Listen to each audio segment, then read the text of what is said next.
ರೀತಿ ಚಿಕಿತ್ಸೆಯನ್ನು ಕೊಡ್ತಾರೆ ಸ್ಟ್ರೋಕ್ ಆದಾಗ ಈ ಎಲ್ಲ ವಿಚಾರಗಳ ಬಗ್ಗೆ ಇವತ್ತಿನ ಕಾರ್ಯಕ್ರಮದಲ್ಲಿ ಮಾಹಿತಿಯನ್ನು ತಿಳಿಸ್ಕೊಡ್ತಾರೆ. ನಮ್ಮ ಜೊತೆ ಇದ್ದಾರೆ ಡಾಕ್ಟರ್ ಚಂದ್ರಶೇಖರ್ ಬೆಳ್ಳೋಡಿ, ಪಾರ್ಶ್ವವಾಯು ಪುನಶ್ಚೇತನ ತಜ್ಞರು, founder and director of DC international stroke rehabilitation services ಹಾಗೆ ಚೀಫ್ ಫಿಸಿಯೋಥೆರಪಿಸ್ಟ್. ಅವರನ್ನ ಕಾರ್ಯಕ್ರಮಕ್ಕೆ ಸ್ವಾಗತ ಮಾಡೋಣ. ಸರ್ ನಮಸ್ತೆ, ಕಾರ್ಯಕ್ರಮಕ್ಕೆ ಸ್ವಾಗತ. ನಮಸ್ತೆ. ಎಸ್, ಕಳೆದ ಸಂಚಿಕೆಯಲ್ಲಿ ಸಂಪೂರ್ಣವಾಗಿ ಸ್ಟ್ರೋಕ್ ಅಂದ್ರೆ ಏನು, ಯಾಕಾಗತ್ತೆ ಅನ್ನೋದ್ರ ಬಗ್ಗೆ ಎಲ್ಲ ಹೇಳಿದ್ರಿ. ಸೊ ಈಗ ಮೊದಲನೇದಾಗಿ ಸ್ಟ್ರೋಕ್ ಆಗಿದ ತಕ್ಷಣ ಏನು ಮಾಡಬೇಕು ಅನ್ನೋದನ್ನ ಹೇಳೋದಾದ್ರೆ ನೋಡಿ, ಸ್ಟ್ರೋಕ್ ಆದ ತಕ್ಷಣ ಇಮ್ಮಿಡಿಯೇಟ್ ಆಗಿ ಅಂದರೆ ನಾನು ಆಗಲೇ ಕಳೆದ ಸಂಚಿಕೆಯಲ್ಲಿ ಹೇಳಿದ್ದೆ, ಬ್ರೈನು ಎಷ್ಟು ಸೂಕ್ಷ್ಮ ಮತ್ತು ರಕ್ತನಾಳಗಳು ಎಷ್ಟು ಸೂಕ್ಷ್ಮ, ಹಾಗೆ ಅದು ಎಷ್ಟು ಲಕ್ಷಾಂತರ ಕೋಟ್ಯಾಂತರ ನರಗಳಿಂದ ಮಾಡಲ್ಪಟ್ಟಿದೆ. ಆ್ಯಕ್ಚುಲಿ ನೀವು ಸ್ಟ್ರೋಕಲ್ಲಿ ಹೆಂಗೆ ಅಂದರೆ ಮೆದುಳಿನ ಆಘಾತ ಅಂದರೆ ಪಾರ್ಶ್ವವಾಯು ಆದ ತಕ್ಷಣ ಏನಾಗುತ್ತೆ ಅಂದರೆ ಅದು ನಾನು ಆಗಲೇ ಹೇಳಿದ್ದೆ, ಅದು ಹೇಗೆ ಬೇಕಾದ್ರೂ ಬರ್ಬೋದು. ಆ್ಯಕ್ಚುಲಿ ಇದು ಮಲಗಿದಾಗ ಬರ್ಬೋದು, ಕೂತಾಗ ಬರ್ಬೋದು, ಓಡಾಡುವಾಗ ಬರ್ಬೋದು ಆ್ಯಕ್ಚುಲಿ ಇದರಲ್ಲೇ. ಸೊ ಈ ಥರ ಸಮಸ್ಯೆಗಳಿರುವಾಗ ನಾವೇನು ಮಾಡಬೇಕಂದ್ರೆ, ಇದು ತುಂಬ important. Caring is very very important. ಆದ ತಕ್ಷಣ ಫಸ್ಟ್ ಆಫ್ ಆಲ್ ಮಾಡಬೇಕಾದ ಮೊಟ್ಟ ಮೊದಲೇ ಕೆಲಸ ಏನಂದರೆ ಹತ್ತಿರದ ಹಾಸ್ಪಿಟಲ್ಗೆ ದಾಖಲಿಸ್ಬೇಕು. ಆ್ಯಕ್ಚುಲಿ ಅದು ಏನಂದರೆ ವ್ಯವಸ್ಥೆ ಇರೋ ಹಾಸ್ಪಿಟಲ್ಗೆ ದಾಖಲಿಸಿದರೆ ಇನ್ನೂ ಒಳ್ಳೆಯದು. ಇದು ಮೊಟ್ಟ ಮೊದಲನೇದಾಗಿ ನಿಲ್ಲಬೇಕು.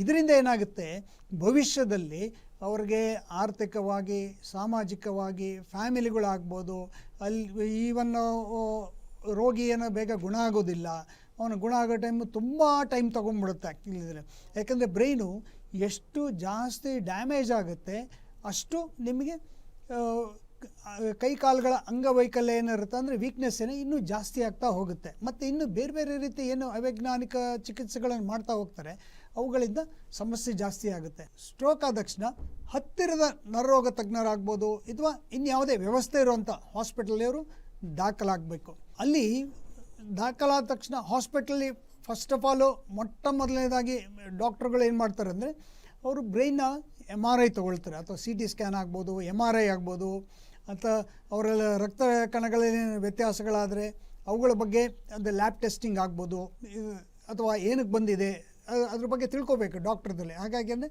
ಬ್ಲಡ್ ಟೆಸ್ಟ್ಗಳನ್ನು ಮಾಡ್ತಾರೆ.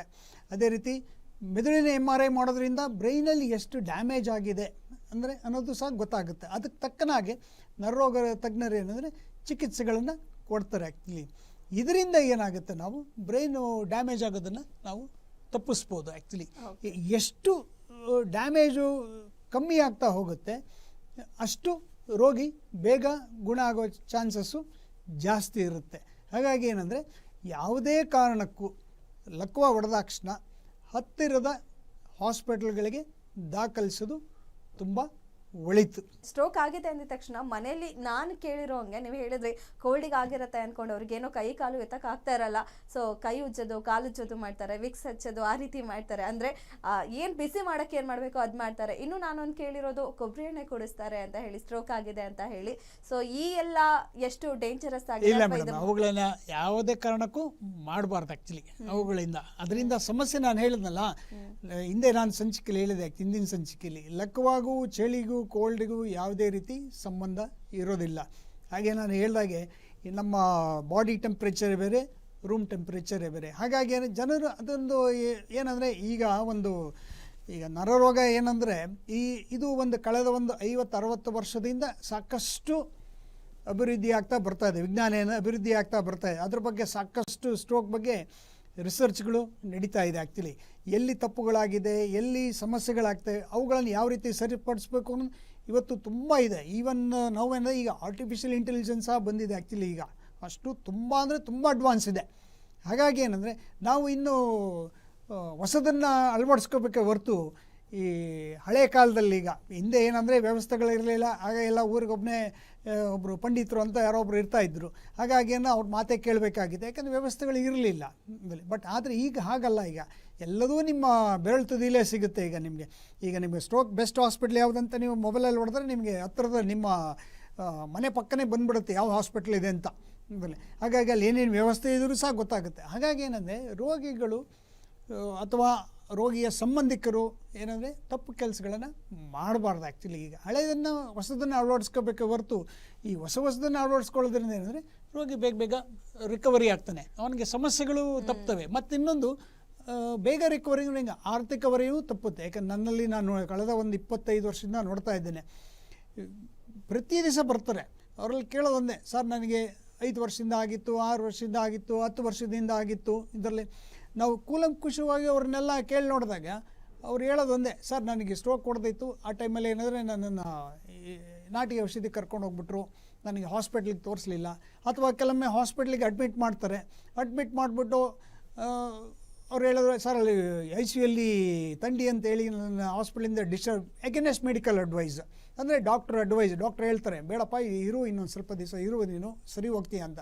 ಆದರೂ ಕೇಳೋದಿಲ್ಲ. ಆದರೆ ಏನು ಮಾಡಿಬಿಡ್ತಾರೆ, ಪೇಷಂಟ್ನ ಡಿಸ್ಚಾರ್ಜ್ ಮಾಡ್ಕೊಂಬಿಟ್ಟು ಬೇರೆ ಇನ್ಯಾವುದೋ ಅವೈಜ್ಞಾನಿಕ ಪದ್ಧತಿ ಹತ್ರ ಹೋಗ್ತಾರೆ. ಇವುಗಳಿಂದ ರೋಗಿಗೆ ಏನಂದರೆ ಭವಿಷ್ಯದಲ್ಲಿ ತುಂಬ ಸಮಸ್ಯೆಗಳು ಬರ್ತವೆ. ಅವನು ಕೆಲವೊಂದು, ನಾನು ಎಷ್ಟೋ ಕೇಸಸ್ಗಳು ನೋಡಿದ್ದೀನಿ, ಅವರು ಆರ್ಥಿಕವಾಗಿ ಪೂರ್ಣ ಕಳ್ಕೊಂಬಿಟ್ಟು ಬೀದಿಗೆ ಬಂದದ್ದು ಸಹ ಇದೆ ಆ್ಯಕ್ಚುಲಿ ಇದರಲ್ಲಿ.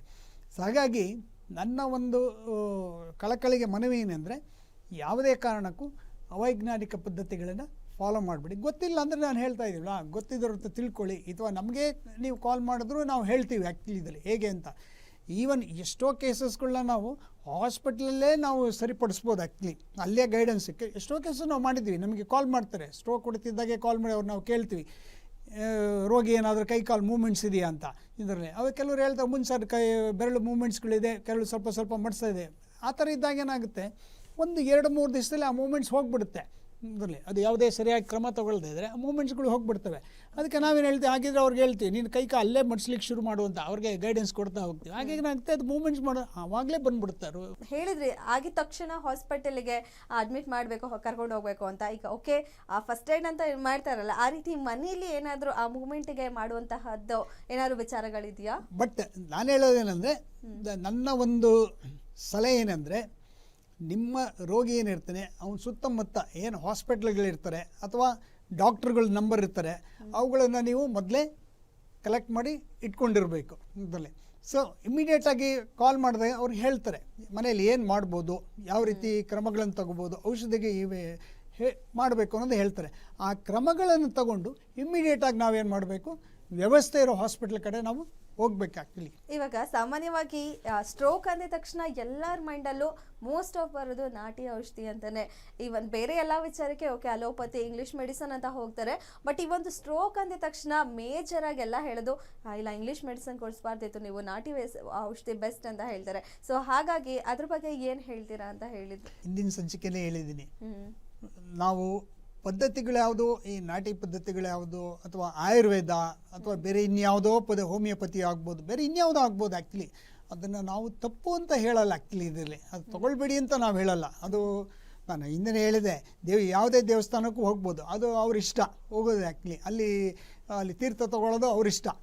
ಬಟ್ ಅದು ಅವರ ಪರ್ಸನಲ್ ಇದಕ್ಕೆ ಬಿಟ್ಟಿದೆ ಆ್ಯಕ್ಚುಲಿ. ಬಟ್ ಆದರೆ ನಾವು ಹೇಳೋದೇನೆಂದರೆ, ನೀವು ತಗೊಳ್ಳುವಾಗ ಏನಂದರೆ ಯಾವುದು ಸರಿ ಯಾವುದು ತಪ್ಪು ಅನ್ನೋದನ್ನು ಅವರು ಫಸ್ಟ್ ಆಫ್ ಆಲ್ ಹತ್ತಿರದ, ಯಾಕಂದರೆ ಇದು ಆರೋಗ್ಯಕ್ಕೆ ಸಂಬಂಧಪಟ್ಟಿದ್ದು ಆ್ಯಕ್ಚುಲಿ ಇದರಲ್ಲಿ.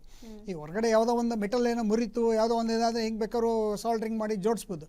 ಬಟ್ ಮೆದುಳು ಹಾಗಲ್ಲ. ಇದು ಯಾಕೆಂದರೆ ಮೆದುಳಿಗೆ ಸಂಬಂಧಪಟ್ಟಿದ್ದು. ಮೆದುಳು ತುಂಬ ಸೂಕ್ಷ್ಮ. ನಾನು ಆಗಲೇ ಹೇಳ್ದಾಗೆ ಸುಮಾರು 5,000 ಲಕ್ಷ ಕೋಟಿ ನರಗಳಂದರೆ ನಮ್ಮ ಪ್ರಪಂಚದ ಪಾಪ್ಯುಲೇಷನ್ನೇ 800 ಕೋಟಿ ಇದೆ. ಆ್ಯಕ್ಚುಲಿ 5,000 ಲಕ್ಷ ಕೋಟಿ ಅಂದರೆ ಅದು ಎಷ್ಟು ಸೂಕ್ಷ್ಮ ಅನ್ನೋದನ್ನು ಅರ್ಥ ಮಾಡ್ಕೋಬೇಕು.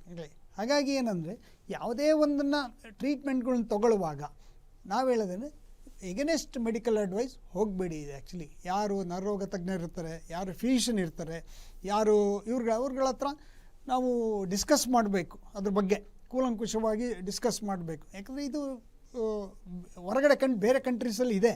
ಯಾಕಂದ್ರೆ ನಾನು ನೋಡಿದಾಗೆ, ನಾನು ಸುತ್ತಾಡಿದ್ದೇನೆ, ಅಲ್ಲೆಲ್ಲ ಏನಂದರೆ ಡಾಕ್ಟರ್ಸ್ಗೂ ಮುಂಚೆ ಎಲ್ಲ ಅದ್ರ ಬಗ್ಗೆ ಅಡ್ವೈಸ್ ಕೊಡ್ತಾರೆ, ಯಾವ್ದು ತಪ್ಪು ಯಾವ್ದು ಸರಿ ಎಲ್ಲ ಬಗ್ಗೆ. ಹಾಗಾಗಿ ಏನಂದರೆ ಒಂದು ಕ್ಲಿಯರ್ ಪಾತ್. ಬಟ್ ನಮ್ಮಂಥ ಈ ಥರ್ಡ್ ವರ್ಲ್ಡ್ ಕಂಟ್ರೀಸ್ಗಳಲ್ಲಿ, ನಮ್ಮ ದೇಶದಲ್ಲಿ ಏನಂದರೆ ಪಾಪ್ಯುಲೇಷನ್ ಜಾಸ್ತಿ, ಮೇಂಟೆನೆನ್ಸು ಕಷ್ಟ.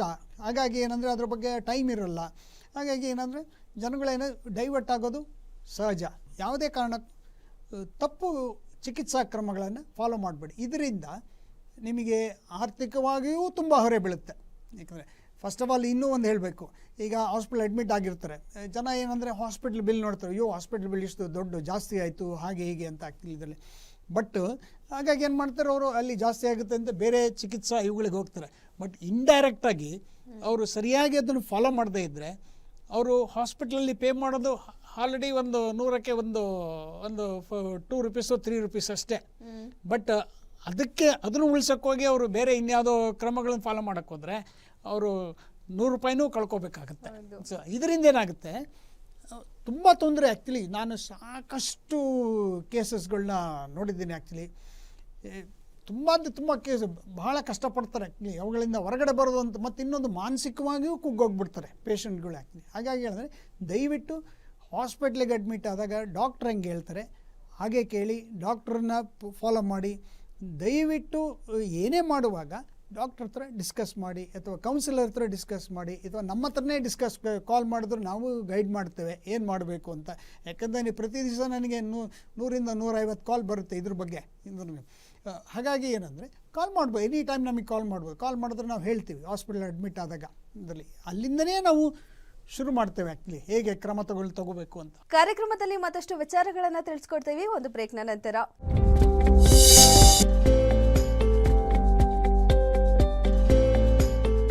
ಚಿನ್ನದ ಆಭರಣಗಳನ್ನು ಮಾರುವುದಕ್ಕೆ best place Shri Star Gold company. German ಟೆಕ್ನಾಲಜಿಯಿಂದ ಪ್ಯೂರಿಟಿ ಚೆಕ್, ಆಭರಣದಲ್ಲಿನ ಜೆಮ್ ಸ್ಟೋನ್ಗೂ ಸಹ ಬೆಸ್ಟ್ ವ್ಯಾಲ್ಯೂ. ಬೇರೆಯವ್ರ ತರ ಪ್ರಾಸೆಸಿಂಗ್ ಫೀಸ್ ವಿವರಿಸೋ ಕೆಲಸ ಇಲ್ಲಿಲ್ಲ, ಯಾಕೆಂದ್ರೆ ಅದು ನಿಮ್ಮ ಹಣ. ಕಾಲ್ 6366333444. ನಾನ್ ಭರತನಾಟ್ಯ ಡಾನ್ಸರ್. 20 ವರ್ಷದಿಂದ ಡಾನ್ಸ್ ಕ್ಲಾಸ್ ನಡೆಸ್ತಾ ಇದ್ದೀನಿ. ಮೊದಲು ನಾನ್ ಚೆನ್ನಾಗಿ ಡಾನ್ಸ್ ಮಾಡ್ತಾ ಮಕ್ಕಳಿಗೂ ಡಾನ್ಸ್ ಹೇಳ್ಕೊಡ್ತಾ ಇದ್ದೆ. 1 ವರ್ಷದ ಹಿಂದೆ ನಂಗೆ ಮಂಡಿ ನೋವು ಶುರುವಾಯ್ತು. ಹಲವಾರು ಹಾಸ್ಪಿಟಲ್ ಹಾಗೂ ಥೆರಪಿ ಸೆಂಟರ್ಗೆ ಹೋದ್ರೂ ಮಂಡಿ ನೋವು ಸರಿ ಹೋಗ್ಲಿಲ್ಲ. ನನ್ನ ಫ್ರೆಂಡ್ ಸೌಖ್ಯ ರೋಬೋಟಿಕ್ ಟ್ರೀಟ್ಮೆಂಟ್ ಬಗ್ಗೆ ಹೇಳಿದ್ರು, ಅದರಂತೆ ಟ್ರೀಟ್ಮೆಂಟ್ ತಗೊಂಡೆ. ಇವಾಗ ಮಕ್ಕಳಿಗೆ ಡಾನ್ಸ್ ಹೇಳ್ಕೊಡ್ತಾ ನಾನು ತುಂಬಾ ಖುಷಿಯಾಗಿದ್ದೀನಿ. ನೋವಿಗೆ ಒಂದೇ ಭರವಸೆ, ಸೌಖ್ಯ robotic Orthocare. Gold loan interest ಎಷ್ಟು? 13,000 per month. ಅಭಯಾನಲ್ಲಿ ಇವತ್ತಿನ ಗೋಲ್ಡ್ ಪ್ರೈಸ್ ಚೆಕ್ ಮಾಡಿದ್ಯಾ? ಇಲ್ಲ. ಅಭಯಾನಲ್ಲಿ ಗೋಲ್ಡ್ ಸೇಲ್ ಮಾಡು, ಗೋಲ್ಡ್ ಇಂಟ್ರೆಸ್ಟ್ ಸೇವ್ ಮಾಡು. ಶಿಕ್ಷಣ ಕ್ಷೇತ್ರದಲ್ಲಿ ಕ್ರಾಂತಿ ಸೃಷ್ಟಿಸಿರುವ ರೇವಾ ಯೂನಿವರ್ಸಿಟಿ.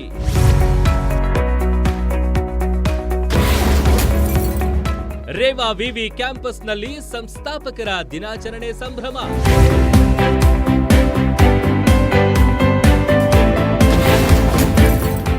ವಿವಿಧ ಕ್ಷೇತ್ರದ ಗಣ್ಯರಿಗೆ ಜೀವಮಾನ ಸಾಧನೆ ಪ್ರಶಸ್ತಿ ಗೌರವ.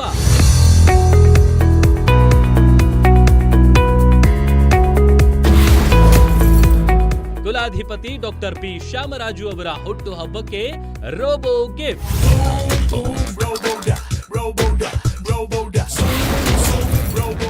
ರೇವಾ ಸಂಭ್ರಮ ವೀಕ್ಷಿಸಿ ಸಂಜೆ 5:30ಕ್ಕೆ. ದೇವರಾಜ್ ಅರಸ್ ಅವರ ಅತಿ ಹೆಚ್ಚು ಕಾಲ ಕರ್ನಾಟಕದಲ್ಲಿ ಆಳ್ವಿಕೆ ನಡೆಸಿರುವಂತಹ ಮುಖ್ಯಮಂತ್ರಿ ಅನ್ನುವಂತ ರೆಕಾರ್ಡ್ ಅನ್ನ ಬ್ರೇಕ್ ಮಾಡಿ ದಾಖಲೆ ಸಿದ್ದರಾಮಯ್ಯನವರು ಆಗ್ತಾ ಇದ್ದಾರೆ. ಭ್ರಷ್ಟಾಚಾರಕ್ಕೆ ಮುನ್ನುಡಿ ಹಾಕೊಟ್ಟಂತ ಸಿದ್ದರಾಮಯ್ಯ 1.1 ಸರ್ಕಾರವನ್ನ ನೀವು ಯಾವ ರೀತಿ ಸೆಲೆಬ್ರೇಟ್ ಮಾಡ್ತಿದ್ರೆ? ಈಗಲೂ ಕೂಡ ಭ್ರಷ್ಟಾಚಾರ ಅನ್ನೋದು ಅತಿ ದೊಡ್ಡ ಪಿಡುಗಾಗಿ ಈ ಸಮಾಜವನ್ನ, ಈ ವ್ಯವಸ್ಥೆಯನ್ನ ಹಾಳು ಮಾಡ್ತಾ ಇದೆ.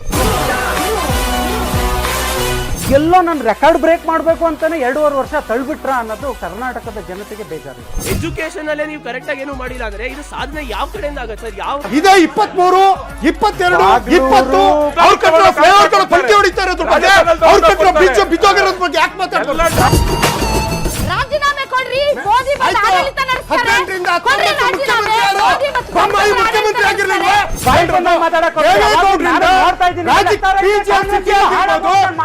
ಪಾಟೀಲ್ ಆಗಿರ್ಬೋದು, ರಾಮಕೃಷ್ಣ ಹೆಗಡೆ ಅವರಾಗಿರ್ಬೋದು, ಇದು ವಾದ ಅಲ್ಲ, ಇದು ವಿತಂಡವಾದ. ನಾನು ಹೇಳ್ತಾ ವಿತಂಡವಾದ.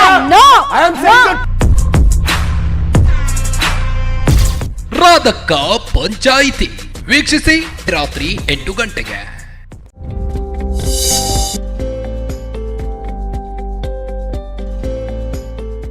ಕಾರ್ಯಕ್ರಮಕ್ಕೆ ಮತ್ತೊಮ್ಮೆ ಸ್ವಾಗತ. ಓಕೆ, ಇವಾಗ ಸ್ಟ್ರೋಕ್ ಆದಾಗ ಮೆದ್ಲಿದ್ ಯಾವುದೋ ಬ್ರೈನಿನ ಯಾವುದೋ ಒಂದು ಭಾಗಕ್ಕಷ್ಟೇ ಡ್ಯಾಮೇಜ್ ಆಗುತ್ತಾ ಅಥವಾ ಪೂರಾ ಬ್ರೈನ್ ಡ್ಯಾಮೇಜ್ ಆಗುತ್ತೆ? ಆ ರೀತಿನ ಯಾವ ರೀತಿ ಮೇಡಮ್? ಅದು ನಿಮ್ಮ ಅದೇ ಹೇಳ್ದಲ್ಲ, ರಕ್ತನಾಳಗಳಲ್ಲಿ ಅದು ನೆಟ್ವರ್ಕ್.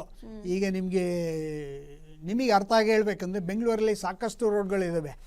ಕೆಲವೊಮ್ಮೆ ಒಂದೇ ರೋಡಲ್ಲಿ ಹೈವೇ ಬ್ಲಾಕ್ ಆಗ್ಬೋದು, ಹೈವೇ ಮೇನ್ ರೋಡ್ಗಳು, ಅಥವಾ ಅಲ್ಲಲ್ಲಿ ಬ್ಲಾಕ್ ಆಗ್ತಾ ಇರ್ಬೋದು. ಹಾಗೆ ಕೆಲವೊಮ್ಮೆ ಬ್ಲಾಕ್ ಆದಾಗ ಏನಾಗುತ್ತೆ, ಸಡನ್ನಾಗಿ ಒಂದು ವೆಹಿಕಲ್ಗಳು ಯಾವುದೋ ಒಂದು ಎಲ್ಲ ಅಡ್ಜಸ್ಟ್ಮೆಂಟಲ್ಲಿ ವೆಹಿಕಲ್ ಪಾಸ್ ಆಗಿಬಿಡ್ತವೆ. ಇದು ಹಂಗೆ ಹಾರ್ಟ್, ಯಾಕಂದರೆ ಇದೆಲ್ಲ ಸಂಬಂಧಪಟ್ಟಿದ್ದು ಹಾರ್ಟ್ ಪಂಪಿಗೆ ಸಂಬಂಧಪಟ್ಟಿದ್ದು. ಹಾರ್ಟ್ ಪಂಪ್ ಆದಂಗೆಲ್ಲ ಅದು ಇದಾಗುತ್ತೆ ಇದರಲ್ಲಿ. ಹಾಗಾಗಿ ಏನಂದರೆ ಅದು ಕ್ಲಿಯರ್ ಆಗುತ್ತೆ. ಕೆಲವೊಮ್ಮೆ ದೊಡ್ಡ ರಕ್ತ ಕಣಗಳಾಗ್ಬೋದು ಅಥವಾ ಇನ್ಯಾವುದೋ ಗಂಟುಗಳು ಜಾಸ್ತಿ ಆಗೋದ್ರಿಂದ ಏನಾಗುತ್ತೆ, ನಿಮಗೆ ಅಲ್ಲಿ ಮೆದುಳಲ್ಲಿ ಬ್ಲಾಕೇಜ್ ಜಾಸ್ತಿ ಆಗುತ್ತೆ. ಅವಾಗೇನು ಅದನ್ನು ಸರಿಪಡಿಸೋದು ಕಷ್ಟ. ಅದಕ್ಕೇನಂದರೆ ಕೆಲವೊಂದು ಮೆಡಿಕಲ್ ಪ್ರೊಸೀಜರ್ ಬೇಕಾಗುತ್ತೆ ಮೊದಲೇ. ಹಾಗಾಗಿ ಏನು ಮಾಡ್ತಾರೆ, ನೀವು ಹಾಸ್ಪಿಟಲ್ ಅಡ್ಮಿಟ್ ಮಾಡಿದಾಗೆ ಇದರ ಕೆಲವೊಮ್ಮೆ ಸರ್ಜರಿ ಮಾಡಬೇಕಾಗುತ್ತೆ.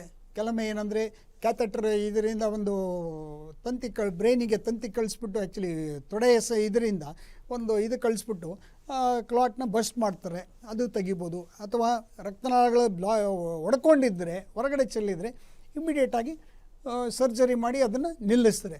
ಇನ್ನೊಂದು ನಾನು ಹೇಳಬೇಕು ಅಂದರೆ, ರಕ್ತ ಹೊರಗಡೆ ಚೆಲ್ಲೋ ಇರುತ್ತಲ್ಲ, ಆ ಥರ ಕೇಸ್ ಇದನ್ನು ಹೆಮರೇಜಿಕ್ ಸ್ಟ್ರೋಕ್ ಅಂತ ಹೇಳ್ತೀವಿ. ಅಲ್ಲೇನಾಗ್ತಾರೆ, ಬ್ಲೀಡಿಂಗ್ ಆಗ್ತಾ ಇರುತ್ತೆ. ಆ್ಯಕ್ಚುಲಿ ಆ ಬ್ಲೀಡಿಂಗ್ ಪ್ರಮಾಣ ಜಾಸ್ತಿ ಆದಂಗೆಲ್ಲ ನಿಮಗೆ ಡ್ಯಾಮೇಜು ಜಾಸ್ತಿ ಆಗ್ತಾ ಹೋಗುತ್ತೆ. ಹೇಗೆ ಅಂದರೆ, ನಿಮಗೆ ಯಾವುದೋ ಒಂದು ಡ್ಯಾಮು ನಿಮಗೆ ಅದು ತೂಬು ಹೊಡೆದ್ರೆ ಹೆಂಗೆ ಚೆಲ್ತಾ ಹೋಗುತ್ತೆ, ಹೊರಗಡೆ ಚೆಲ್ತಾ ಹೋದಂಗೆಲ್ಲ ಎಲ್ಲ ಸರೌಂಡಿಂಗ್ ಏರಿಯಾ ಎಲ್ಲ ಡ್ಯಾಮೇಜ್ ಆಗ್ತಾ ಹೋಗುತ್ತೆ. ಅದಕ್ಕೆ ಆದಷ್ಟು ಅದನ್ನು ಇಮಿಡಿಯೇಟಾಗಿ ಸ್ಟಾಪ್ ಮಾಡಬೇಕಾಗ್ಲಿ. ಈ ಸಣ್ಣ ಪ್ರಮಾಣದಲ್ಲಿ ಇದ್ದಾಗ ಏನಾಗುತ್ತೆ ನಿಮಗೆ, ಸೊ ಅದು ಮೈಲ್ಡ್ ಆ ಏರಿಯಾ ಕವರ್ ಆಗೋದ್ರಿಂದ ನಿಮಗೆ ಅದಿಷ್ಟಕ್ಕೆ ಸ್ಟಾಪ್ ಆಗಿಬಿಡುತ್ತೆ. ಹಾಗಾಗಿ ದಯವಿಟ್ಟು ಅದಕ್ಕೋಸ್ಕರ ನಾವು ಹೇಳ್ತೀವಿ, ಇದು ಮೆಡಿಕಲ್ ಸಂಬಂಧಪಟ್ಟಿದ್ದು, ಇದು ನರರೋಗ ತಜ್ಞರಿಗೆ ಸಂಬಂಧಪಟ್ಟಿದ್ದು. ನರರೋಗ ತಜ್ಞರು ಅಥವಾ ಡಾಕ್ಟ್ರುಗಳಾಗೋದು, ಫಿಸಿಷಿಯನ್ಗಳಾಗ್ಬೋದು, ಅದ್ರ ಬಗ್ಗೆ ಸರಿಯಾದ ನಿರ್ಧಾರ ತಗೊಳ್ತಾರೆ ಆ್ಯಕ್ಚುಲಿ. ಹಾಗಾಗಿ ಡಾಕ್ಟ್ರು ಅಡ್ವೈಸ್ನ ಕರೆಕ್ಟಾಗಿ ಫಾಲೋ ಮಾಡಬೇಕು. ಅದಕ್ಕೆ ಸರಿಯಾಗಿ ಫಾಲೋ ಮಾಡದೇ ಇದ್ದರೆ ಭವಿಷ್ಯದಲ್ಲಿ ಅವರು ಸಫರ್ ಆಗೋದಂತೂ ಖಂಡಿತ. ಓಕೆ, ಇವಾಗ ಹೇಳಿದೆ ನಾನು, ಚಿಕಿತ್ಸೆ ವಯಸ್ಸು ಬರುತ್ತಾದ್ರೆ ನಾಟಿ ಔಷಧಿ ಕೊಡ್ಸಿರ್ತಾರೆ, ಅಲ್ಲೇನೋ ವರ್ಕ್ ಆಗಿರಲ್ಲ ಅಥವಾ ಹುಷಾರಾಗಿರಲ್ಲ ಅಂದಾಗ ಆವಾಗ ಇಂಗ್ಲಿಷ್ ಮೆಡಿಸನ್, ಏನು ಅಲೋಪತಿ ಮೆಡಿಸಿನ್ಸ್ ತಗೋಬೋದಾ? ಅದೆರಡು ಕಂಬೈನ್ ಆದರೆ ಏನಾದ್ರು ತೊಂದರೆ ಆಗುತ್ತೆ, ಆ ರೀತಿ ಇರುತ್ತೆ. ತುಂಬಾ ಜನ ಅದಕ್ಕೆ ಹೆದರ್ತಾರೆ, ಅಲ್ಲಿ ಹುಷಾರಾಗಿರಲ್ಲ, ಇಲ್ಲಿ ತಗೋಬೋದಾ ಇಲ್ವೋ ಅಂತ. ಮೇಡಮ್, ಅದನ್ನೇ ನಾನು ಹೇಳೋದು, ಡಿಲೇ ಮಾಡಿದಷ್ಟು ಡ್ಯಾಮೇಜ್ ಜಾಸ್ತಿ ಆಗ್ತದೆ. ಈಗ ಆಲ್ರೆಡಿ ಅಲ್ಲಿ ತಗೊಂಡು ಮತ್ತೆ ಇದಕ್ಕೆ ಬಂದ್ರೆ ಏನಾಗುತ್ತೆ, ಆಲ್ರೆಡಿ ಅದು ಹೇಳ್ದಲ್ಲ ನಿಮ್ಗೆ, ಆಲ್ರೆಡಿ ಹೇಳಿದೆ ಟೈಮ್ ಫ್ಯಾಕ್ಟ್ರಿ ಸ್ಟ್ರೋಕ್ ಅಲ್ಲಿ ಹೆಂಗಿದೆ, time factory is very very important. ನಿಮಗೆ ಕ್ಷಣಕ್ಕೂ ಈಗ ಒಂದು ಸ್ಟ್ರೋಕ್ ಆಗಿ 10 ನಿಮಿಷ ನಿಮಗೆ ಡಿಲೇ ಆಯಿತು ಅಂದರೆ 10ರಿಂದ 20 ಲಕ್ಷ ನರಕೋಶಗಳು ಸಾಯ್ತವೆ. ಅದೇ 10 ಇನ್ನೂ ಒಂದು ಅರ್ಧ ಗಂಟೆ ಲೇಟ್ ಆದರೆ ನಿಮಗೆ 1,000 ಕೋಟಿ ನರಗಳು ಡ್ಯಾಮೇಜ್ ಆಗ್ತವೆ. ಅದೇ ನಿಮಗೆ 24 ಅವರ್ಸ್ ಡಿಲೇ ಆದರೆ 1,000 ಲಕ್ಷ ಕೋಟಿ ನರಗಳು ಡ್ಯಾಮೇಜ್ ಆಗ್ತವೆ. ಆ್ಯಕ್ಚುಲಿ ಇದರಲ್ಲಿ ಹೇಗೆ ನಿಮಗೆ ಡ್ಯಾಮೇಜ್ ಜಾಸ್ತಿ ಆಗ್ತಾ ಹೋಗುತ್ತೆ, ಬ್ರೈನ್ ಏನಂದರೆ ಅದು ತನ್ನ ಇದನ್ನು ಬಾಡಿ ಮೇಲೆ ಏನು ಕಂಟ್ರೋಲ್ ಇರುತ್ತೆ ಅದು ಕಳ್ಕೊಳ್ತಾ ಹೋಗುತ್ತೆ ಆ್ಯಕ್ಚುಲಿ. ಹಾಗಾಗಿಯೇ ನಾವೇನು ಆಕ್ಸಿಡೆಂಟ್ ಆದಾಗ ಏನಂದರೆ ಇಮ್ಮಿಡಿಯೇಟಾಗಿ ಹಾಸ್ಪಿಟ್ಲು ಅಡ್ಮಿಟ್ ಮಾಡಿ ಅಂತ ಅದಕ್ಕೆ ಹೇಳೋದು. ಆ್ಯಕ್ಚುಲಿ ಅಡ್ಮಿಟ್ ಆದಾಗ ಏನಂದರೆ ನಾವು ಮೆದುಳನ್ನು ಉಳಿಸ್ಬೇಕು. ಆ್ಯಕ್ಚುಲಿ ಮೆದುಳು ಎಷ್ಟು ನಾವು ಉಳಿಸ್ತೀವಿ ಅಷ್ಟು ರೋಗಿ ಏನಂದರೆ ಅವನು ನಾರ್ಮಲಿಗೆ ಬರೋ ಚಾನ್ಸಸ್ಸು ಜಾಸ್ತಿ ಇರುತ್ತೆ. ಇಲ್ಲಾಂದರೆ ಏನಾಗುತ್ತೆ, ಡ್ಯಾಮೇಜ್ ಜಾಸ್ತಿ ಆದಷ್ಟು ಕೆಲವೊಮ್ಮೆ ಪೇಷಂಟ್ ಕೋಮಾಗಿ ಹೋಗ್ಬೋದು, ಕೆಲವೊಮ್ಮೆ ಪೇಷಂಟಿಗೆ ಜ್ಞಾನ ಕಳ್ಕೊಬೋದು. ಅವುಗಳಿಂದ ಹೊರ ಬರಲಿಕ್ಕೇ ತುಂಬ ಟೈಮ್ ತಗೊಳುತ್ತೆ. ನಿಮಗೊಂದು ಎಕ್ಸಾಂಪಲ್ ಅಂದರೆ, ಒಂದು ಫಾರ್ಮುಲಾ 1 ರೇಸರ್ ಮೈಕಲ್ ಶೂಮೇಕರ್ ಅಂತ, ಅವರೇನಂದರೆ ಜರ್ಮನಿ ಇದರಲ್ಲಿ ಫಾರ್ಮುಲಾ ರೇಸರ್. ಆ್ಯಕ್ಚುಲಿ ಅವರು ಜರ್ಮನಿಲಿ ಸ್ಕೀ ಮಾಡುವಾಗ ಸ್ಟ್ರೋಕ್ ಆಯಿತು, ಅವ್ರಿಗೆ ತಲೆಗೆ ಪೆಟ್ಟು ಬಿದ್ದು. ಆ್ಯಕ್ಚುಲಿ ಅವರು ಹೊರಗಡೆ ಬರಲಿಕ್ಕೇ, ಅಂದರೆ ಈಗ ಅಫ್ಕೋರ್ಸ್ ಈಗ ಅವರಿಗೆ ಇದು ಮಾಡ್ತಾ ಇಲ್ಲ, ಬಟ್ ಅದರಿಂದ ಹೊರಗಡೆ ಬರಲಿಕ್ಕೇ 1 ರಿಂದ 1.5 ವರ್ಷ ತಗೊಳ್ತಾ ಅವ್ರಿಗೆ. ಫಾರ್ಮುಲಾ ಮೈಕಲ್ ಶೂಮೇಕರ್ ಅಂತ is actually formula 1 car racer actually ಇದರಲ್ಲಿ. ಹಾಗಾಗಿ ನಾವು ಹೇಳೋದೇನೆಂದರೆ, ಡ್ಯಾಮೇಜ್ ಜಾಸ್ತಿ ಆದಷ್ಟು ಅವ್ರಿಗೆ ಡಿಸಬಿಲಿಟಿ ಏನು ವೀಕ್ನೆಸ್ ಪ್ರಮಾಣ ಇರುತ್ತೆ ಜಾಸ್ತಿ ಆಗುತ್ತೆ. ಓಕೆ, ಇವಾಗ ಏನು ಬ್ರೈನಿಗೆ ಡ್ಯಾಮೇಜ್ ಆಗಿರುತ್ತೆ ಸ್ಟ್ರೋಕ್ ಆದಾಗ, ಸೊ ಅದು ಟ್ರೀಟ್ಮೆಂಟ್ ತಗೊಂಡು ಕ್ಯೂರ್ ಆಗಿರುತ್ತೆ. ಬಟ್ ಆ ಏನು ಡ್ಯಾಮೇಜ್ ಆಗಿರೋದು ಹಾಗೆ ಇರುತ್ತಾ, ಕಂಟಿನ್ಯೂ ಆಗುತ್ತಾ, ಅಥವಾ ಎಲ್ಲ ಕರೆಕ್ಟ್? ಇಲ್ಲ ಮೇಡಮ್, ಆ್ಯಕ್ಚುಲಿ ಅದು ತಾನಾಗೆ ರಿಕವರಿ ಹೇಳ್ದಲ್ಲ, ಇಮಿಡಿಯೇಟಾಗಿ ಸ್ಟ್ರೋಕ್ ಆಗ್ತಿದ್ದಂಗೆ ನಿಮಗೆ ಅದು stroke first of all it is not A disease ಅಥವಾ ಬೇರೆ ಇನ್ಯಾವುದೋ ವೈರಸ್ಸಿಂದ ಅಟ್ಯಾಕ್ ಆಗಿದ್ದರೆ, ಬೇರೆ ಇನ್ಯಾವುದೋ ಇದರಿಂದ ಆಗಿದ್ದರೆ ನಿಮಗೆ ಅದಕ್ಕೆ ನಾವು ಡ್ಯಾಮೇಜ್ ಜಾಸ್ತಿ ಆಗುತ್ತೆ, ಕ್ಯಾನ್ಸರ್ ಸೆಲ್ಸ್ ಆಗಿದ್ರೆ ಜಾಸ್ತಿ ಆಗುತ್ತೆ. ಬಟ್ ಸ್ಟ್ರೋಕ್ ಇಟ್ಸ್ ಎ ಗಾಯ ಅದು. ಆ್ಯಕ್ಚುಲಿ ಮೆದುಳಿಗೆ ಆಗುವಂಥ ಗಾಯ ಇದು ಆ್ಯಕ್ಚುಲಿ. ಅದೇ ನಿಮಗೆ ಇಮ್ಮಿಡಿಯೇಟಾಗಿ ಬ್ರೈನ್ ಅದಕ್ಕೆ ಒಂದು ರೆಸಿಪ್ರೋಕಲ್ ಅಂದರೆ ಅದು ಗುಣ ಮಾಡುವಂಥ ಒಂದು ಇದನ್ನು ಇಮ್ಮಿಡಿಯೇಟಾಗಿ ಅದು ಕ್ರಮ ತಗೊಂಡ್ಬಿಡುತ್ತೆ ಆ್ಯಕ್ಚುಲಿ ಇದರಲ್ಲಿ. ಈಸಿಯಾಗಿ ಅರ್ಥ ಆಗೋಂಗೆ ಹೇಳೋದಿದ್ರೆ ಒಂದು ಕೈ ಗಾಯ ಆಗಿದ್ದಾಗ ಹೇಗೆ ವಾಸಿ ಆಗುತ್ತೆ ಹಾಗೆ ಮೆದುಳಿಗೆ ವಾಸಿ ಆಗುತ್ತೆ. ಅದು ತಂತಾನಾಗಿ ನೀವು ಏನು ಮಾಡದೇ ಇದ್ರೂ ವಾಸಿ ಆಗುತ್ತೆ ಆ್ಯಕ್ಚುಲಿ. ಏನು ನೀವು ಸುಮ್ಮನೆ ಇದ್ದರೂ ಅದು ಬ್ರೈನ್ ತಾನಾಗೆ ಸ್ವಲ್ಪ ಮಟ್ಟಿಗೆ ಎಷ್ಟು ಮಾಡ್ಕೋಬೇಕು. ಯಾಕಂದರೆ ನಾನು ಆಗಲೇ ಹೇಳಿದಾಗೆ ಡ್ಯಾಮೇಜ್ ಪ್ರಮಾಣ ಚಿಕ್ಕದಾದಷ್ಟು ಕೆಲವೊಮ್ಮೆ ಪೇಷಂಟು ಒಂದು ವಾರದಲ್ಲೇ ರೆಡಿ ಆಗ್ತಾರೆ, ಒಂದು 10 ದಿವಸದಲ್ಲೇ ರೆಡಿ ಆಗ್ತಾರೆ. ಸ್ವಲ್ಪ ಒಂದು ಮೀಡಿಯಮ್ ಇದಾದರೆ ನಿಮಗೆ 2 ತಿಂಗಳು ತೊಗೋಬೋದು.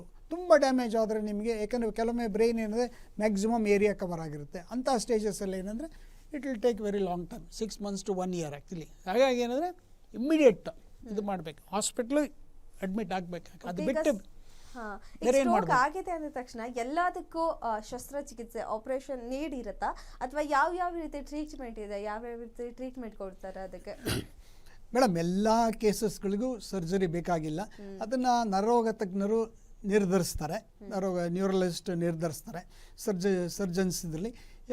ಕೆಲವು ಕಂಡೀಷನ್ಸ್ಗೆ ಏನಂದರೆ ಮೈಲ್ಡ್ ಇದ್ರಾಗ ಏನಾಗುತ್ತೆ, ಯಾಕಂದರೆ ಅದು ಬಾಡಿ ಅದಕ್ಕೆ ರೆಸ್ಪಾಂಡ್ ಮಾಡ್ತಾ ಇದ್ದು ಅಥವಾ ಅದು ಏರಿಯಾ ಮೇಲೂ ಹೋಗುತ್ತೆ, ಬ್ರೈನ್ ಏರಿಯಾ ಮೇಲೆ ಆ್ಯಕ್ಚುಲಿ. ಸಪೋಸ್ ಬ್ಲೀಡಿಂಗ್ ಟೈಪಲ್ಲಿ ಮಾತ್ರ ಏನಂದರೆ ಜಾಸ್ತಿ ಅವರು ಇದು ಮಾಡ್ತಾರೆ ಆ್ಯಕ್ಚುಲಿ. ಇದರಲ್ಲಿ ಬ್ಲೀಡಿಂಗ್ ಆಗ್ತಾಯಿದ್ರೆ, ಜಾಸ್ತಿ ಹೊರಗಡೆ ಚೆಲ್ತಾ ಇದ್ದರೆ, ಸೊ ಅಂಥ ಕಂಡೀಷನ್ಸಲ್ಲಿ ಸರ್ಜರಿ ಈಸ್ ನೆಸರಿ. ಕೆಲವೊಮ್ಮೆ ಏನಾಗುತ್ತೆ, ಗುಳ್ಳೆಗಳಾಗುತ್ತೆ, ಏನಾದರೆ ಅನ್ಯೂರಿಸಮ್ ಅಂತ ನಾವು ಹೇಳ್ತೀವಿ. ಬ್ರೈನ್ ರಕ್ತನಾಳಗಳಿದೆ, ಅದು ಊದ್ಕೊಂಡ್ಬಿಟ್ಟು ಗುಳ್ಳೆಗಳಾಗುತ್ತೆ. ಅದು ಕೆಲವೊಮ್ಮೆ ಏನಾಗುತ್ತೆ, ಅದು ಒಡ್ಕೊಳ್ಳೋ ಚಾನ್ಸಸ್ಸು ಜಾಸ್ತಿ ಇರುತ್ತೆ. ಅದರಿಂದ ಪೇಷಂಟ್ಗೆ ಹೆಡೇಕ್ ಬರೋದು, ತಲೆನೋವು ಬರೋದು, ಈ ಥರ ಸಮಸ್ಯೆಗಳಾಗ್ತಾ ಇರುತ್ತೆ. ಕೆಲವೊಮ್ಮೆ ಬ್ಲೀಡಿಂಗ್ ಟೈಪಲ್ಲಿ ಏನಂದರೆ ಪೇಷಂಟ್ಗೆ ತಲೆನೋವಿನ ಸಮಸ್ಯೆಗಳು ಕಾಣುತ್ತೆ ಆ್ಯಕ್ಚುಲಿ, ತಲೆ ಹೆಡೇಕ್ ಬರೋದು ಆ ಥರ. ತುಂಬ ಸಿವಿಯರ್ ಆಗಿದ್ದರೆ ಅದನ್ನು ಕೆಲವೊಮ್ಮೆ ಮೆಡಿಸಿನಲ್ಲೇ ಕಂಟ್ರೋಲ್ ಮಾಡಲಿಕ್ಕೆ ಟ್ರೈ ಮಾಡ್ತಾರೆ ಆ್ಯಕ್ಚುಲಿ. ಆಗಲಿಲ್ಲ ಅಂದರೆ ಸರ್ಜರಿ ಈಸ್ ಇನ್ಎವಿಟಬಲ್. ಅಥವಾ ಅದನ್ನು ಗುಳ್ಳೆ ಆಗಿದ್ದರೆ ಅದನ್ನೇನೆಂದರೆ ಅದನ್ನು ಕ್ಲಿಪ್ಪಿಂಗ್ ಮಾಡ್ತಾರೆ. ಕ್ಲಿಪ್ಪಿಂಗ್ ಮಾಡೋದ್ರಿಂದನೇ ಆ ಗುಳ್ಳೆ ಹೊಡ್ಕೊಳ್ಳೋದನ್ನು ನಾವು ತಪ್ಪಿಸ್ಬೋದು. ಇದರಿಂದನೂ ಸಹ ಏನಂದರೆ ಪೇಷಂಟ್ಗೆ ನಾವು ಬ್ರೈನ್ ಡ್ಯಾಮೇಜ್ ಆಗೋದನ್ನು ತಪ್ಪಿಸ್ಬೋದಾಗ್ತದೆ. ಓಕೆ, ಇವಾಗ ಹಾಸ್ಪಿಟಲ್ಗೆ ಅಡ್ಮಿಟ್ ಆಗಿದ ತಕ್ಷಣ ಯಾವ ರೀತಿ ಕೇರ್ ಮಾಡ್ತಾರೆ, ಯಾವ ರೀತಿ ಇರುತ್ತೆ ಹಾಸ್ಪಿಟಲ್ ಅಡ್ಮಿಟ್ ಆದ್ಮೇಲೆ ಪ್ರೊಸೀಜರು? ಈಗ ನೋಡಿ, ಹಾಸ್ಪಿಟಲಲ್ಲಿ ಅಡ್ಮಿಟ್ ಆಗಿದ್ದೀರಾ, ಇದರಲ್ಲಿ ICU ಇಂದ ವಾರ್ಡಿಗೆ ಬಂದಿದ್ದಾರೆ. ಪೇಷಂಟ್ ಏನಂದರೆ ICUಲಿ ಎಲ್ಲ ಕಂಡೀಷನ್ಸ್ ಎಲ್ಲ ಸ್ಟೆಬಿಲೈಸ್ ಆಗಿಬಿಟ್ಟು ಕೆಲವು ಡಯಾಗ್ನೋಸ್ಟಿಕ್ ಏನಿದೆ ಅಥವಾ ಅದ್ರ ಎಲ್ಲ ರೀತಿಯ ಚಿಕಿತ್ಸೆಗಳನ್ನ ಪಡ್ಕೊಂಡು ಇದರಲ್ಲಿ ಕೆಲವು ಪ್ರೊಸೀಜರ್ಲ್ಲ ಮುಗಿದು ವಾರ್ಡಿಗೆ ಶಿಫ್ಟ್ ಮಾಡ್ತಾರೆ. ವಾರ್ಡಿಗೆ ಶಿಫ್ಟ್ ಮಾಡಿದಾಗ ಏನಾಗುತ್ತೆ, ನಿಮಗೆ ಅಲ್ಲಿಂದ ಏನಂದರೆ ರಿಯಲ್ ಒಂದು ಕ್ರಮ ಶುರುವಾಗದೆ ನಿಮಗೆ ವಾರ್ಡಲ್ಲಿ ನಾವೇನು ಮಾಡಬೇಕಂದ್ರೆ, ಕಂಡೀಷನ್ಸ್ ಎಲ್ಲ ಸ್ಟೆಬಿಲೈಸ್ ಆಗಿದ್ದು ಅವ್ರಿಗೆ ಪೇಷಂಟ್ಗೆ ಮಾತಾಡೋದೆಲ್ಲ ಅರ್ಥ ಆಗುತ್ತೆ ಅಂದರೆ ನಾವೇನಂದರೆ ವಾರ್ಡಲ್ಲೇ ನಾವು ಕೂರಿಸ್ಲಿಕ್ಕೆ ಶುರು ಮಾಡ್ಬೋದು ಆ್ಯಕ್ಚುಲಿ. ಕೂರಿಸೋದ್ರಿಂದನೇ ನಿಮಗೆ ಆ್ಯಕ್ಚುಲಿ ನಾರ್ಮಲಿ ಸ್ಟ್ರೋಕಲ್ಲಿ ಏನಂದರೆ ಆಫ್ ದ ಬಾಡಿ ಏನಂದರೆ ಅದು ವೀಕ್ನೆಸ್ ಇರೋದ್ರಿಂದ ನಾವು ಹೆಮಿ ನೆಗ್ಲಿಜೆನ್ಸಿ ಅಂತ ಹೇಳ್ತೀವಿ. ಅಂದರೆ ಅದ್ರ ಬಗ್ಗೆ ಪೇಷಂಟ್ಗಳೇನಂದರೆ ಆಲ್ರೆಡಿ ಅವರು ಮಾನಸಿಕವಾಗಿ ಕುಗ್ಗಿರೋದ್ರಿಂದ ಅದ್ರ ಬಗ್ಗೆ ಎಷ್ಟು ಅವರು ತೊಗೊಳ್ಳೋದಿಲ್ಲ, ಕೇರ್ಗಳನ್ನ ಮಾಡೋದಿಲ್ಲ. ಅದನ್ನು ನಾವು ಹೆಮಿ ನೆಗ್ಲಿಜೆನ್ಸಿ ಅಂತ ಹೇಳ್ತೀವಿ. ಈ ಥರ ಸಮಸ್ಯೆಗಳು ಬರ್ತವೆ. ನಾವು ಸರಿಯಾಗಿ ಮ್ಯಾನೇಜ್ ಮಾಡ್ತಾ ಇದ್ದರೆ ಬೆಡ್ಡಲ್ಲಿ ಅಂದರೆ ಬೆಡ್ ಸೋರ್ಸ್ಗಳಾಗೋದು, ಗಾಯಗಳಾಗೋದು, ಬೆನ್ನಲ್ಲಿ ಗಾಯಗಳಾಗೋದು, ಅಥವಾ ಬ್ಯಾಕ್ ಪೇಯ್ನ್ ಬರೋದು, ಕಂಟಿನ್ಯೂಸ್ ಆಗಿ ಮಲಗಿ ಏನಾಗುತ್ತೆ ಬ್ಯಾಕ್ ಪೇಯ್ನ್ಗಳು ಬರುತ್ತೆ. ಸೊ ಈ ಥರ ಇವೇನೆಂದರೆ ಇದು ಸೆಕೆಂಡ್ರಿ ಕಾಂಪ್ಲಿಕೇಶನ್ಸ್ ಆ್ಯಕ್ಚುಲಿ, ಲಕ್ವಾದಿಂದಲ್ಲ, ಲಕ್ವದ ಅಡ್ವರ್ಸ್ ಇದು ಎಫೆಕ್ಟ್ಸ್ಗಳು ಆ್ಯಕ್ಚುಲಿ. ಹಾಗಾಗಿ ಏನಂದರೆ ನಾವು ಪೇಷಂಟ್ನ ಹೆಚ್ಚು ಕೂರಿಸ್ಬೇಕು ಆ್ಯಕ್ಚುಲಿ. ಕಂಡೀಷನ್ ಸ್ಟೆಬಿಲೈಸ್ ಆದಾಗ ನೀವು ಹಾಸ್ಪಿಟ್ಲಲ್ಲೇ ಕೂರಿಸೋದಕ್ಕೆ ಶುರು ಮಾಡಿದ್ರೆ ಅಲ್ಲೇ ನಿಮಗೆ ಒಂದು 60-70% ಸಮಸ್ಯೆಗಳು ಸಾಲ್ವ್ ಆಗ್ತವೆ. ಅಂದರೆ ಚೆಸ್ಟ್ ಕಂಜೆಷನ್ ಆಗೋದು, ಕಫ ಕಟ್ಟೋದು, ಮತ್ತು ನಂತರ ಕೂತ್ಕೊಳ್ಳೋದ್ರಿಂದ ಏನಾಗುತ್ತೆ, ನಿಮಗೆ ಬ್ರೈನಿಗೆ ಹೆಚ್ಚು ರಕ್ತ ಚಲನೆ ಜಾಸ್ತಿ ಇರುತ್ತೆ ಬ್ರೈನ್ಗೆ. ಹಾಗಾಗಿ ಬ್ರೈನ್ ರಿಕವರಿ ಪ್ರಮಾಣವೂ ಆಕ್ಸಿಜನ್ ಸಪ್ಲೈ ಜಾಸ್ತಿ ಇರೋದ್ರಿಂದ ಬೇಗನೆ ಬ್ರೈನ್ ಸಹ ರಿಕವರಿ ಆಗುತ್ತೆ. ಮತ್ತು ಇನ್ನೊಂದು ಏನಂದರೆ ಈ ಕೈಕಾಲುಗಳು ಗಟ್ಟಿ ಆಗೋದು ಇವುಗಳೆಲ್ಲ ತಪ್ತಾ ಹೋಗುತ್ತೆ. ಮತ್ತು ಪೇಷಂಟು ಅಲರ್ಟ್ನೆಸ್ ಜಾಸ್ತಿ ಆಗುತ್ತೆ ಇದರಲ್ಲಿ. ಈಗ ತುಂಬ ಕೆಲವೊಂದು ಕೇಸಸ್ಗಳಲ್ಲಿ ಏನಾಗುತ್ತೆ, 10-15 ದಿವಸದಿಂದ ಮಲಗಿರ್ತಾರೆ, ಅವ್ರಿಗೆ ಸಡನ್ನಾಗಿ ಇದ್ದಾಗೆ ಗಿಡಿನೆಸ್ ಬರುತ್ತೆ. ಅಂಥ ಕೇಸಸ್ಗಳು ಏನು ಮಾಡಬೇಕಂದ್ರೆ ನಿಧಾನಕ್ಕೆ ಒಂದು ಸ್ವಲ್ಪ ಮೇಲೆ ಮಲಗಿಸೋದು, ಕೆಳಗಡೆ ಬಿಡೋದು, ಮೇಲೆ ಮಲಗಿಸೋದು, ಕೆಳಗಡೆ ಬಿಡೋದು, ಹೀಗೆ ಮಾಡಿ ಏನಿದೆ ಅವರನ್ನು ನಾವು ಕೂರಿಸ್ತಾ ಬರಬೇಕು ಆ್ಯಕ್ಚುಲಿ. ಬರೀ ಕೂರಿಸೋದ್ರಿಂದನೇ ದೊಡ್ಡ ಸಮಸ್ಯೆಗಳು. ಕೆಲವೊಂದು ಕೇಸಸ್ಗಳು ನನಗೆ ಕಾಲ್ ಬರ್ತವೆ, ನಾವು ಹಾಸ್ಪಿಟ್ಲಲ್ಲೇ ಗೈಡ್ ಮಾಡ್ತೀವಿ, ಅಲ್ಲೇ ವಾಕ್ ಮಾಡಿದ್ದು ಇದೆ ಪೇಷಂಟ್ಗಳು ಇದರಲ್ಲಿ. ಸೊ ಹಾಗಾಗಿ ಹಾಸ್ಪಿಟ್ಲಲ್ಲಿ ಮಾತ್ರ ಕೇರಿಂಗು ಚೆನ್ನಾಗಿರ್ಬೇಕು ಮತ್ತು ಹೆಚ್ಚು ವ್ಯಾಯಾಮಗಳನ್ನು ಮಾಡಬೇಕು ಆ್ಯಕ್ಚುಲಿ ಓಕೆ, ಹೆಚ್ಚು ಹಾಗಿದ್ರೆ ಈ ಸ್ಟ್ರೋಕ್ ಆದ್ಮೇಲೆ ಅವರು ಕಂಪ್ಲೀಟ್ ಆಗಿ ಕೈ ಕಾಲು ಸ್ವಾಧೀನತೆ ಕಳ್ಕೊಳ್ಳೋದು ಮತ್ತೆ ಬೆಡ್ ರಿಟರ್ನ್ ಆಗೋ ಚಾನ್ಸಸ್ ಇರುತ್ತಾ ಏನಾದರೂ? ಹೌದು ಮೇಡಮ್, ಆ್ಯಕ್ಚುಲಿ ಅದೇ ಹೇಳ್ತೀವಲ್ಲ ನಾವು. ಆ್ಯಕ್ಚುಲಿ ನಾವು ಎಷ್ಟು ಕೇರಿಂಗು ಮ್ಯಾನೇಜ್ಮೆಂಟ್, ಪುವರ್ ಮ್ಯಾನೇಜ್ಮೆಂಟ್ ಇರುತ್ತೆ, ಕೇರಿಂಗ್ ಮ್ಯಾನೇಜ್ಮೆಂಟ್ ಇರುತ್ತೆ, ಅಷ್ಟು ನಮಗೆ ಪೇಷಂಟ್ಗಳು ಏನಂದರೆ ಸಮಸ್ಯೆಗಳು, ಅವರು ಮುಂದೆ ಸಮಸ್ಯೆಗಳು ಬರೋ ಚಾನ್ಸಸ್ಸು ಜಾಸ್ತಿ. ಯಾಕಂದರೆ ಎಷ್ಟೋ ಕೇಸಸ್ಗಳನ್ನ ನಾನು ಅಬ್ಸರ್ವ್ ಮಾಡಿದ್ದೀನಿ, ಅದ್ರ ಬಗ್ಗೆ ನಾನು ಗಮನಿಸಿದ್ದೀನಿ. ಇದರಲ್ಲಿ ಹಾಸ್ಪಿಟ್ಲಲ್ಲಿ ಏನಂದರೆ ಅವ್ರಿಗೇನೆಂದರೆ ಸ್ಟ್ರೋಕ್ ಅಂದರೆ ಅದು ಒಂದು ಯಾವುದೋ ಒಂದು ಡಿಸೀಸ್ ಅಂತ ಒಂದು ಮಿಸ್ಕನ್ಸೆಪ್ಷನ್ಸು, ಒಂದು ತಪ್ಪು ಕಲ್ಪನೆ ತಲೆಯಲ್ಲಿ ಕೂತ್ಕೊಂಡ್ಬಿಟ್ಟಿರುತ್ತೆ. ಸೊ ಹಾಗಾಗಿ ಏನಂದರೆ ಪೇಷಂಟ್ಗಳು ಏನು ಮಾಡ್ತಾರೆ, ಅವರು ಇದರಿಂದ ನಾ ಹೇಳಿದ್ವಲ್ಲ ಲಾಸ್ಟ್ ಟೈಮ್ ಹೇಳಿದೆ ನಿಮಗೆ, ಚಳಿಯಿಂದ ಬರುತ್ತೆ, ಕೋಲ್ಡಿಂದ ಬರುತ್ತೆ ಅಂತ. ಮತ್ತು ಇನ್ನೊಂದು ಏನೋ ಸ್ಟ್ರೋಕ್ ಆದಾಗ ಏನಂದರೆ ಅವ್ರು ಏನು ಮಾಡ್ತಾರೆ, ಅವ್ರನ್ನ ಯಾವುದೋ ಒಂದು ಇದರಲ್ಲಿ ಅವ್ರನ್ನ ಏನಂದರೆ ನೋಡೋ ರೀತಿಯೇ ಬೇರೆ ಇರುತ್ತೆ. ಅದನ್ನು ನಾರ್ಮಲ್ ಪರ್ಸನ್ ರೀತಿ ಅವರನ್ನು ಟ್ರೀಟ್ ಮಾಡೋದಿಲ್ಲ. ಇದರಿಂದ ಏನಾಗುತ್ತೆ, ಮತ್ತು ಇದ್ರ ಬಗ್ಗೆ ಎಜುಕೇಷನ್ ಕೊರತೆ ಇರೋದ್ರಿಂದ ತಪ್ಪು ಕ್ರಮಗಳನ್ನು ಪಾಲಿಸ್ತಾರೆ. ಆ್ಯಕ್ಚುಲಿ ಅವುಗಳನ್ನು ಮಾಡಬಾರ್ದು. ಆ್ಯಕ್ಚುಲಿ ನಾನು ಆಗಲೇ ಹೇಳ್ದಾಗಿದ್ರೆ ಏನೇ ಮಾಡಬೇಕಾದ್ರೂ ದಯವಿಟ್ಟು ನೀವು ಡಿಸ್ಕಸ್ ಮಾಡಬೇಕು ಡಾಕ್ಟ್ರುಗಳ ಹತ್ರ. ಇದು ಸರಿನಾ, ಯಾವ ತಪ್ಪು, ಯಾವ ಸರಿ, ಹೇಗೆ ಕ್ರಮ ತಗೋಬೇಕು, ಅಥವಾ ಇದ್ರ ಬಗ್ಗೆನೇ ಸಾಕಷ್ಟು ನಿಮಗೆ ವೆಬ್ಸೈಟಲ್ಲಿ ಹೋದರೆ ಸಾಕಷ್ಟು ಇನ್ಫಾರ್ಮೇಷನ್ ಸಿಗ್ತವೆ ನಿಮಗೆ. ಅದು ಕನ್ನಡದಲ್ಲಿ ಆಗ್ಬೋದು, ಎಲ್ಲ ರೀತಿ ಇನ್ಫಾರ್ಮೇಷನ್ ಸಿಗ್ತವೆ. ಅಥವಾ ಯೂಟ್ಯೂಬ್ ಚಾನಲ್ಗಳಲ್ಲಿ ಹೋದರೆ ಇದೆ, ಎಲ್ಲ ಕಡೆಯೂ ಇದೆ ಆ್ಯಕ್ಚುಲಿ. ಸೊ ಅವುಗಳನ್ನು ಓದಬೇಕು. ಓದೋದ್ರಿಂದ ಅವ್ರಿಗೆ ಅದ್ರ ಬಗ್ಗೆ ಗೊತ್ತಾಗುತ್ತೆ ಆ್ಯಕ್ಚುಲಿ. ಈಗ ಹಾಗಿದ್ರೆ ಡಿಸ್ಚಾರ್ಜ್ ಆದಮೇಲೆ ಮತ್ತೆ ಏನು ಮಾಡಬೇಕಾಗಿರುತ್ತೆ, ಅವ್ರು ಏನೆಲ್ಲ ಮೇನ್ಲಿ ಫಾಲೋ ಮಾಡಬೇಕಾಗಿರುತ್ತೆ? See, this is very very very very important step. ಒಂದು ಸರಿ ಹಾಸ್ಪಿಟ್ಲಿಂದ ನೀವು ಡಿಸ್ಚಾರ್ಜ್ ಆಗಿಬಿಟ್ರೆ ನಿಮಗೂ ಮತ್ತು ಹಾಸ್ಪಿಟ್ಲಿಗೂ ಕನೆಕ್ಷನ್ನು ತಪ್ಪು. ಅದು ಸ್ಪೆಷಲಿ ನಾನು ಆಗಲೇ ಹೇಳ್ದಾಗೆ ಥರ್ಡ್ ವರ್ಲ್ಡ್ ಕಂಟ್ರೀಸ್ಗಳು, ನಮ್ಮ ದೇಶಗಳು, ಬೇರೆ ಇನ್ಯಾವ ಥರ್ಡ್ ವರ್ಲ್ಡ್ ಕಂಟ್ರೀಸ್ಗಳು ಇದರಲ್ಲಿ. ಬಟ್ ಅದೇ ನಿಮಗೆ ಈಗ UK ಆಗ್ಬೋದು, ಈ ಅಮೇರಿಕಾ ಆಗ್ಬೋದು, ಇಂಗ್ಲೆಂಡ್ ಆಗ್ಬೋದು, ಬೇರೆ ಇನ್ನು ಮುಂದುವರೆದ ದೇಶಗಳೇನೆಂದರೆ ಹಾಸ್ಪಿಟ್ಲಿಂದ ಡಿಸ್ಚಾರ್ಜ್ ಆಗ್ತಿದ್ದಂಗೆ ಹಾಸ್ಪಿಟ್ಲಿಗೂ ಮತ್ತು ಅವರೇನೆಂದರೆ ಹಾಸ್ಪಿಟ್ಲ್ ಗೈಡೆನ್ಸಲ್ಲೇ ಅವರು ಮೂವ್ ಮಾಡಬೇಕಾಗುತ್ತೆ. ಬಟ್ ಆದರೆ ನಮ್ಮ ದೇಶಗಳಲ್ಲಿ ಹಾಗಿಲ್ಲ. ಒಂದು ಸರಿ ನೀವು ಹಾಸ್ಪಿಟ್ಲಿಂದ ಹೊರಗಡೆ ಬಂದುಬಿಟ್ರೆ you are a free bird ಇಲ್ಲದಲೇ. ಎಸ್, ಸ್ಟ್ರೋಕ್ ಆದಾಗ ಏನೆಲ್ಲ ಮಾಡಬೇಕು ಅನ್ನೋದ್ರ ಬಗ್ಗೆ ಇವತ್ತಿನ ಕಾರ್ಯಕ್ರಮದಲ್ಲಿ ಸಂಪೂರ್ಣವಾಗಿ ಮಾಹಿತಿಯನ್ನು ತಿಳಿಸ್ಕೊಟ್ಟಿದ್ದಾರೆ. ಇದಾಗಿತ್ತು ಇವತ್ತಿನ ವಿಶೇಷ ಕಾರ್ಯಕ್ರಮ. ನೋಡ್ತಾ ಇರಿ ಗ್ಯಾರಂಟಿ ನ್ಯೂಸ್, ಸುದ್ದಿ ಖಚಿತ, ನ್ಯಾಯ ನಿಶ್ಚಿತ.